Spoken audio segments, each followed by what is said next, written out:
Yang berbahagia malam ini sebagai pemangku hajat yang mulia Ibu Haja Wati dari Hong Kong. Apakah beliaunya hadir? Jadi katanya sedang bekerja ya. Ya, ini di Hong Kong kemungkinan masih siang ya. Semoga dengan wasilah manaqib online internasional ini Allah memberkahi semuanya, segalanya selamanya. Untuk beliau dan keluarga besar, memudahkan segala urusan beliau, terutama di tanah yang jauh dari Indonesia, memberikan kekuatan ekstra karena kondisi beliau sebagai minoritas Muslim di Hong Kong, apalagi sebagai Mutoriko, tentu saja memiliki. Alhamdulillah Bu Wati hadir ya, ini luar biasa. Meskipun jaraknya secara geografis sangat jauh, ini salah satu murid Abah yang istiqomah dan dimudahkan dengan Martipola Internasional ini untuk bersama kita semua berbagi doa, berbagi salawat, berbagi rasa syukur ya dalam Martipola Internasional ini. Dan juga doa yang sama untuk kita semua dan juga para petugas menakib yang bekerja sangat baik. Alhamdulillah kita dipisahkan malam ini untuk berkumpul. Dan biasanya kalau malam ini menjelang menakib pusat ini saya ikut di sana ya. Tapi karena semester ini hari Senin itu pagi ada tugas, jadi agak berisiko juga kalau saya hadir paginya, pasti kecapean. Nah, untuk itu bisa diberi kesempatan untuk hadir dalam Manaqib Maulana Internasional ini. Alhamdulillah kita di bulan Rabiul Awal, bulan yang sangat istimewa karena bulan Maulid, bulan kelahiran Rasulullah SAW, seperti dan di dalam tradisi tasawuf, Rasulullah SAW ini bukan hanya seorang Rasul atau Nabi terakhir atau Rasul yang paling penting ya, penutup karena mukjizat dan ajaran beliau yang eh, beliau sampaikan ya, itu adalah ajaran akhir zaman untuk semua umat manusia. Tapi juga diyakini beliau adalah prototipe bukan hanya untuk manusia tapi untuk seluruh ciptaan Allah. Di dalam kitab Fadhil Zuhur, Bangsa Abah Guru kita menjelaskan bahwa sebelum semua diciptakan, Allah menciptakan terlebih dahulu Nur Muhammad ya, sebagai satu atau prototipe dari segala ciptaan Allah yang mengikuti berikutnya. Dan seluruh dunia ini hadir, termasuk kita semua hadir itu sesungguhnya adalah dampak atau apa ya, eh, dalam rangka eh, apa ciptaan Allah yang disebut Nur Muhammad ini. Dan tanggal 12 Rabiul Awal itu adalah wujud fisik bagi Nur Muhammad itu muncul bentuk oleh Allah dalam bentuk manusia, yang manusia itu sendiri di dalam tanbih, di dalam ajaran agama kita adalah makhluk yang ditinggikan oleh Allah, lebih tinggi dari makhluk-makhluk yang lain. Dan Rasulullah ini adalah makhluk terbaik di antara makhluk manusia itu. Dan untuk makhluk yang terbaik ini saja, ada satu penjelasan yang kadang-kadang sering disalahpahami, kalau apalagi kalau kita menggunakan sikap berpikir dan sikap manusia sekarang ya, manusia era modern ini, yaitu sebagai Abdullah atau sebagai hamba Allah. Dalam buku kitab Bangsa Abah, guru kita semua, kita foto di Zuhur, bulan Rabiul Awal ini ada huruf Ain yang dimaknai oleh guru kita sebagai Abdullah. Nah, prototip Abdullah atau hamba Allah inilah Rasulullah Shallallahu Alaihi Wasallam. Artinya kalau makna hamba itu kan bias yang apa? Yang menurut saya fatal ya. Hamba itu seolah-olah seseorang atau seorang subjek yang kedudukannya itu rendah atau yang tidak memiliki kebebasan, yang tidak memiliki otonomi dan otoritas terhadap dirinya sendiri, apalagi terhadap orang lain gitu ya. Dan saya ingat dulu waktu saya sekolah di Australia itu sudah di Australia itu menerjemahkan hamba itu sebagai slave of Allah gitu ya. Slave itu budak. Yang yang saya sendiri tidak setuju istilah slave itu ya atau budak karena kalau budak itu apa namanya bukan pilihan si pribadi, jadi dipaksa jadi pelayan, dipaksa untuk dieksploitasi tenaganya, waktunya, bahkan hidupnya gitu ya. Tapi kalau kita kaitkan dengan hamba, hamba ini pelayan itu adalah pilihan gitu ya. Meskipun kalau kita jelaskan juga ada hal-hal yang sesungguhnya eh, kita tidak bisa memilih juga. Tetapi ini sangat relatif kalau kita kaitkan posisi kita di hadapan pencipta kita yaitu Allah Azza wa Jalla. Nah, Rasulullah sebagai prototip Abdullah atau hamba Allah yang itu artinya beliau menjadi model bagi kita semua, menjadi eh, standar atau menjadi prototipe bagi kita semua. Dan termasuk di sana juga adalah para penerus-penerus beliau, termasuk sampai pada guru kita cinta bangsa Abah Aus. Nah, hamba ini mengasumsikan eh, tempat yang sesungguhnya sangat sangat mulia gitu ya. Kalau kita menggunakan pengertian sebagai ciptaan Allah. Nah, hanya karena bias pemahaman kita tentang hamba ini kemudian seolah-olah posisi hamba ini menjadi sangat sangat jelek, sangat buruk, bahkan rendah di hadapan pemikiran, terutama pemikiran modern yang meyakini manusia itu adalah makhluk yang otonom, yang bebas, memiliki kemerdekaan, memiliki kemampuan untuk menentukan nasibnya sendiri, kemampuan untuk menentukan hidupnya sendiri, dan memiliki hak untuk hidup seperti yang dia kehendaki. Nah, beberapa pandangan seperti ini sekilas memang masuk akal gitu ya. Tetapi kalau kita pikirkan dari hal yang sangat sederhana saja, misalkan dalam hal kelahiran kita ya, kelahiran kita di dunia ini, muncullah kita di dunia ini, itu saja kan bukan kehendak kita. Kita tidak bisa memilih kita mau lahir kapan, di mana, dengan orang tua siapa gitu ya, dan kondisi seperti apa, kemudian di negara mana begitu ya. Nah, itu di luar tersebut, di luar kehendak kita semua. Betapapun kayanya orang tua kita, betapapun berkuasanya orang tua kita, atau nanti kita menjadi raja sekalipun atau presiden, tidak semua, tidak seorang pun di dunia ini yang bisa memilih menentukan dia mau lahir di mana gitu ya, atau lahir dengan siapa orang tua. Itu sudah menunjukkan bahwa eksistensi kita atau keberadaan kita di dunia ini bukan bukan pilihan kita, bukan kehendak kita. Kemudian nanti juga kalau kita eh, apa namanya menghadapi masa kematian, maut gitu ya. Kematian juga ke akhirnya bukan pilihan kita juga. Manusia tidak bisa memilih eh, hal-hal dalam kondisi apa dia nanti mati. Kapan usianya, kemudian di mana, kemudian dengan cara apa, dengan kondisi seperti apa. Semua di luar kehendak, di luar pilihan, di luar skenario. Eh, Bahkan meskipun kalau ada orang-orang yang sangat putus asa memilih untuk bunuh diri misalkan ya. Itu juga karena ada dorongan-dorongan yang memaksa dia untuk melakukan itu. Artinya kematian atau pengakhiran hidup itu di luar kehendak pribadi manusia. Dari lahir dan mati ini saja kita secara sederhana melihat bahwa sesungguhnya manusia itu makhluk yang sangat terbatas, tidak bisa menentukan hal yang sangat mendasar sekalipun tentang kehidupannya, usianya. Belum-belum lagi kalau kita pikirkan tentang tubuh kita gitu ya. Misalkan kita tidak bisa menentukan jari kita itu kita pengen ada tidak cuma lima gitu, tapi enam atau tujuh. Ada jari yang lebih panjang dari jari yang lain misalkan ya. Atau warna jari yang lebih apa namanya berbeda dengan jari yang lain. Bahkan untuk hal yang sepele aja kita nggak bisa mencegah rambut kita rontok atau tumbuh gitu. Kita nggak tahu berapa jumlah rambut yang kita punya sekarang misalkan.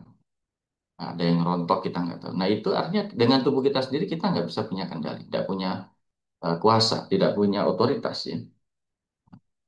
Kapan kita sakit, bahkan bagi yang suka makan gorengan jerawatan misalkan, tidak bisa dicegah, tidak bisa dikendalikan. Nah itu sendiri menunjukkan atau bahkan ada fungsi tubuh kita yang di luar kendali kita bergerak. Jantung misalkan, ya, itu berdetak tanpa kita sadar. Kita apa namanya terjaga, jantung bekerja. Kita tidur juga jantung masih bekerja. Dan di luar kendali kita tidak tahu. Kalau kita tahu malah kita lelah sendiri jantung gitu ya. Kalau kita tiduran jantungnya berhenti lah sudah matilah kita secara biologis. Fungsi tubuh kita yang lain seperti fungsi penyerapan makanan di usus besar, misalkan di lambung, mereka semua bekerja. Belum lagi hormon-hormon yang bekerja untuk mengatur sirkulasi metabolisme tubuh kita. Belum lagi sel-sel kita yang memproduksi dirinya sendiri ya, memperbanyak diri. Itu semua di luar eh, pengetahuan kita. Bahkan kita sampai sekarang belum paham bagaimana kenapa ada hormon, ada enzim tertentu begitu. Bagi manusia sendiri tubuhnya adalah misteri yang tidak selesai ya. Dan sekarang kita punya berbagai macam penyakit yang tidak kunjung apa namanya bisa kita atasi. Kenapa ada kanker misalkan? Kenapa sel tubuh tumbuh dengan cara yang berbeda sehingga menjadi kanker atau tumor? Itu juga sampai sekarang masih misteri. Nah, itu aja artinya menunjukkan bahwa dengan tubuh kita sendiri aja kita tidak bisa punya kendali dan punya kontrol. Jadi kalau kita mengatakan manusia adalah makhluk yang bebas, otonom, itu jelas sangat sangat ilusif ya, itu ilusi saja, kebohongan saya kira yang digembar-gemborkan gitu. Nah, tentu saja mereka sadar bahwa ada banyak sekali keterbatasan manusia. Tapi poinnya adalah yang dari sini bahwa eh, apa namanya posisi sebagai hamba itu di luar kehendak kita. Persis seperti itulah yang diajarkan gitu bahwa kita lahir di dunia ini, kita menjadi makhluk, kita hidup itu di luar kehendak. Kita tidak bisa menentukan tujuan kita sendiri ya, karena kita tidak tahu kapan kita berakhir. Kita tidak bisa menentukan apa namanya eh, rencana-rencana juga pengen apa jadi apa kita nanti. Itu artinya kita menjadi apa namanya, sesuatu yang kita kehendaki menurut pemikiran kita sendiri. Nah, masalahnya dunia kita saat ini, dunia modern yang sekarang, kita justru diajarkan atau didorong untuk mencapai sesuatu yang secara pribadi itu dianggap sukses gitu ya, atau membanggakan, memiliki prestasi, memiliki achievement atau apa namanya eh, pengakuan ya. Dan sistem kita sekarang bekerja dengan cara seperti itu. Ada kompetisi-kompetisi, ada persaingan-persaingan, ada penghargaan-penghargaan yang dibuat-buat oleh manusia. Nah, ini sungguh merupakan satu ilusi yang sangat berbahaya sesungguhnya. Karena kemudian kita diciptakan, didorong untuk mencetak atau membangun eh, diri kita sendiri yang sesungguhnya tidak punya otoritas untuk itu. Dan buktinya sekarang sangat nyata bahwa semua itu tidak lain tidak bukan hanya menciptakan krisis dalam diri manusia sendiri. Dan saat ini sebenarnya kita menyaksikan krisis itu telah berlangsung begitu parah gitu ya. Bahwa orang-orang yang tidak punya bisa menciptakan prestasi atau penghargaan, kemudian memiliki difasilitasi oleh media sosial, mereka membuat konten-konten yang aneh-aneh, yang tidak jelas, yang bahkan merusak, yang toksik, hanya demi mencapai pengakuan, hanya demi untuk mendapat subscriber, likers, dan seluruh macam. Dan kemudian tercipta berbagai macam kepalsuan yang terinstitusi, yang tersistematisasi, dan menyebar, dan diglorifikasi kepalsuan itu. Jadi sungguh ini ilusi tentang kedirian manusia itu sudah begitu mendalam, begitu merasuk, begitu merusak tanpa kita sadari. Dan tidak ada jalan keluar seolah-olah gitu ya. Nah ini yang eh, kemudian terminologi hamba itu menjadi nggak bisa dipahami oleh kacamata atau alam berpikir manusia-manusia kita sekarang. Bahkan bagi mereka yang Islam sekalipun, itu karena mereka memiliki seolah-olah tujuan sendiri. Dan ini yang terjadi gitu ya. Nah, dalam kitab Fadlul Zuhur, eh, Mengasaba mengajarkan kepada kita bahwa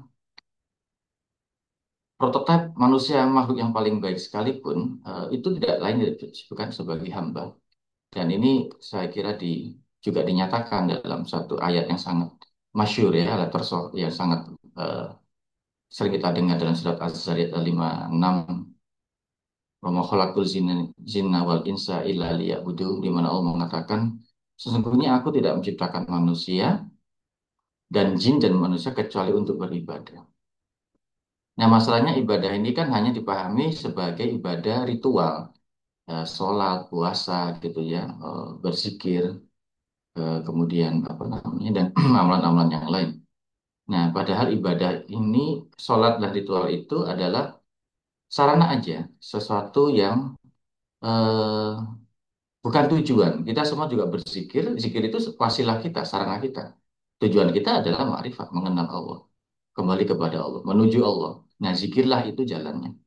Nah, tetapi di banyak ajaran, eh, dia menjadi syariat, jadi kumpulan. Kemudian orang-orang diajarkan untuk mencari pahala.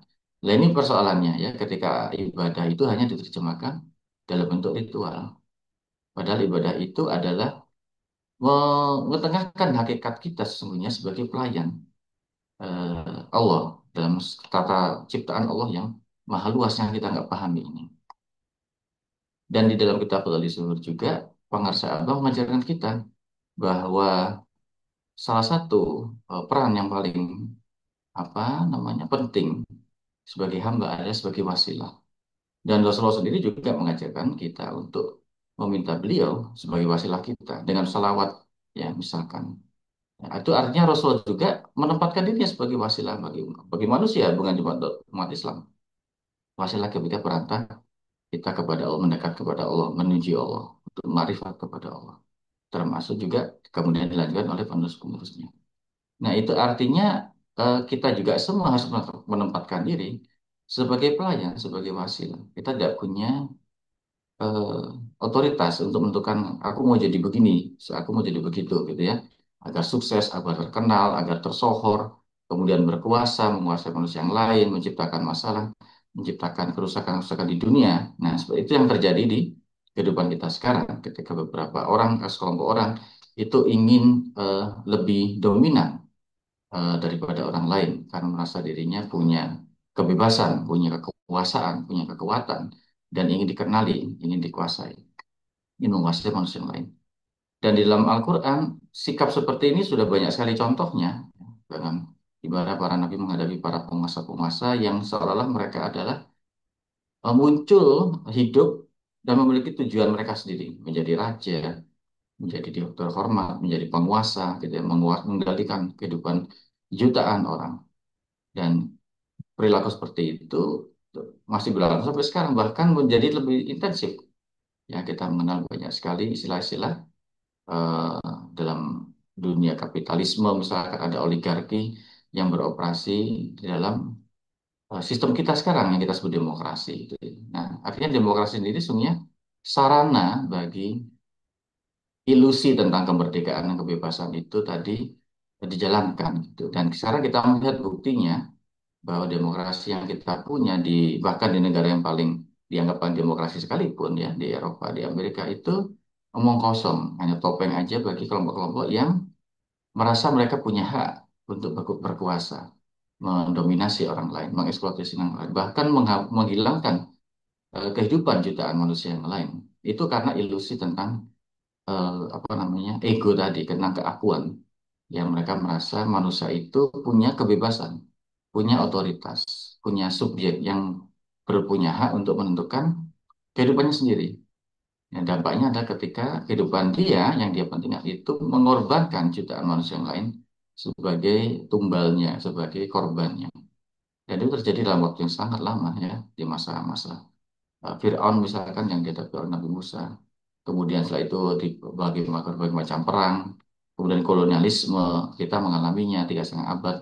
Di India juga dikuasai Inggris hampir 4 abad. Di apa namanya Afrika Selatan juga gitu. Sekarang penindasan itu berlangsung dengan cara yang berbeda, dengan sistem kapitalisme, lewat hutang, lewat konsumerisme, kita dipaksa atau diuntungkan untuk bekerja lebih banyak, berkonsumsi, bahkan diminta berhutang misalkan ya. Ini yang dengan sistem keuangan yang sangat kompleks, sangat rumit dengan hadirnya bank misalkan. Dan ini yang membuat perbudakan itu sebenarnya sungguh beroperasi. Dan itu semua muncul karena itu tadi, beberapa manusia merasa dirinya punya hak untuk berkuasa, lebih penting, lebih hebat dari manusia yang lain, dan membangun proyeknya sendiri.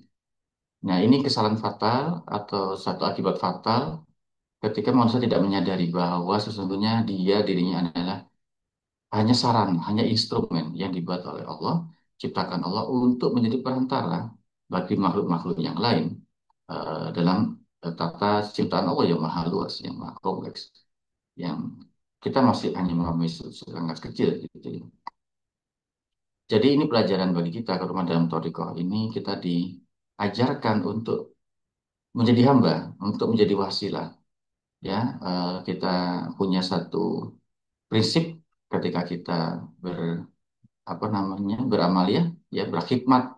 Ya, seperti dalam manakib ini ada khidmat amaliyah dan ada khidmat ilmiah. Semuanya bentuk khidmat. Khidmat itu artinya kita melakukan sesuatu bukan untuk diri kita sendiri, ya, tapi untuk sesuatu yang lain. Dalam hal ini untuk guru, untuk pengasah abah. Dan pengasah abah juga mendapatkan apa yang beliau lakukan bukan untuk beliau sendiri, ya, tapi berkhidmat untuk Torikoh ini, untuk jalan menuju Allah semua, untuk guru-guru beliau yang terdahulu. Bahkan ketika guru-guru itu sudah berpulang terlebih dahulu, ya, itu sangat sangat jelas berulang-ulang pengasah abah mencontohkan betapa khidmat beliau kepada guru. Pengasah abah begitu mendalam, begitu apa namanya, begitu mendasar, begitu kuat gitu ya. Tidak ada tujuan lain, tidak ada motivasi lain kecuali berkhidmat kepada guru.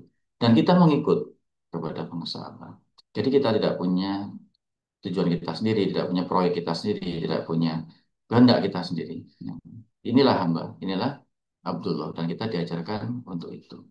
Hanya dengan cara inilah saya kira kita bisa menyelamatkan kehidupan manusia dan kehidupan alam semesta ini. Karena kalau tidak begitu, kita lupa, kita seolah-olah kita merasa mampu, punya kebebasan, punya kapasitas, pinter, bisa cari ilmu, bikin teknologi, kemudian yang terjadi adalah kerusakan, ya, ilusi tentang itu. Dan ini sebenarnya tidak lain tidak bukan adalah contoh yang berulang-ulang disampaikan tentang sikap iblis ketika menentang Allah untuk bersujud di depan Adam. Karena iblis merasa punya otoritas sendiri, punya ego sendiri untuk menentukan sebaiknya aku begini dan begitu. Dan ini sangat Bunda bocor Bunda. Baik, saya kira begitu. Semoga Allah memberkahi semuanya sekalian selamanya. Wabil khusus untuk Pamengku Hajat, Ibu Wati di Hongkong, nah semua murid-murid Bangsa Aba, semua para pencinta kesusahan jiwa di Hongkong dan negara lain untuk selalu istiqomah, dimudahkan hidupnya, dilancarkan dan diistiqomahkan dan dibahagiakan. Kurang lebihnya mohon maaf. Wassalamualaikum warahmatullahi wabarakatuh. Waalaikumsalam warahmatullahi wabarakatuh.